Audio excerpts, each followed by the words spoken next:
Good morning everyone, welcome back to my channel bong queen Monai. কেমন আছো তোমরা সবাই? আশা করছি তোমরা সবাই খুব ভালো আছো, আর আমিও কিন্তু খুব ভালো আছি। তো এই ব্লগটা হচ্ছে আমার 2023-এর শেষ ব্লগ, মানে 31 ডিসেম্বরের ব্লগ এটা।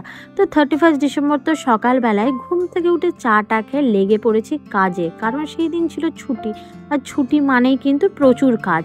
তো সকালবেলায় উঠে বিছানা গোছানো, ড্রেসিং টেবিল পরিষ্কার করা, এই সমস্ত আমার টুকটাক কাজ সমস্ত কিছু করতে বসে পড়েছি। আর 31 ডিসেম্বরে না ভেবেছিলাম আমি যে কোথাও বাইরে একটু যাব, মানে রেস্টুরেন্টে যাব, খাওয়া দাওয়া করব, ঘুরবো। কিন্তু সত্যি কথা বলতে না, শরীরটা ভালো না থাকার জন্য আমি কিছুই করতে পারিনি। মানে এতটাই ঠান্ডা লেগেছিল আমার, যাই বেরোতে ইচ্ছে করছিল না। আর প্রতিবার আমরা 31 ডিসেম্বরটা কিন্তু খুব ভালোভাবে সেলিব্রেট করি, মানে বাড়ির সবাই মিলে ছাদে গিয়ে একটা পিকনিক হয়।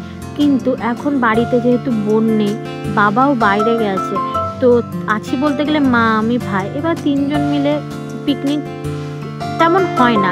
হলেও আর ভাইয়ের কথা বলবো, ভাই তো নিজেরা ফ্রেন্ডসদের সাথে পিকনিকে চলে গেছে, তাহলে থাকলো আমি আর মা, দুজন মিলে কি আর ফিস্ট হয় বলো, তোমরাই বলো। তো সেই জন্য এবার 31 ডিসেম্বরটা একদমই মানে আমার খুবই খারাপ গেছে, ভালো গেছে একদমই বলবো না।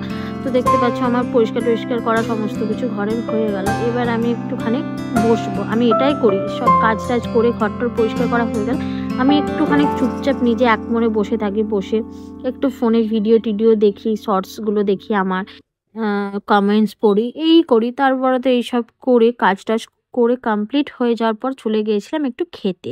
আজকে কিন্তু বাইরেই আমি আলুর পরোটা নিয়ে খেয়েছি, মানে বাড়িতে জলখাবার খাইনি। তারপর সেখান থেকে এসে আমি এখানে ছাদে চলে এসেছি। মা বলল যে রান্নার একটু কোটাবাটাগুলো করে দিতে, কারণ হচ্ছে আজকে মা রান্না করছিল ফ্রাইড রাইস আর চিকেন, যাই হোক বছরের শেষ দিন তো সেই জন্যে। তো আমি ফ্রাইড রাইসে সব ভেজিটেবলসগুলো পেঁয়াজ টেয়াজ কেটে দিচ্ছি, আর এখানে জিমি এসে না বারবার আমাকে জ্বালাচ্ছে, মানে ও শশা খেতে খুব ভালোবাসে, তো এসে আমার কাছে না বারবার শশা চাইছে। তো আমি ওকে কেটে কেটে একটু একটু করে শশা দিচ্ছি, ও খাচ্ছে, দিয়ে চলে যাচ্ছে। তো এইভাবেই দিনটা আমার 31 কাটলো। তোমাদের কিভাবে দিন কাটলো অবশ্যই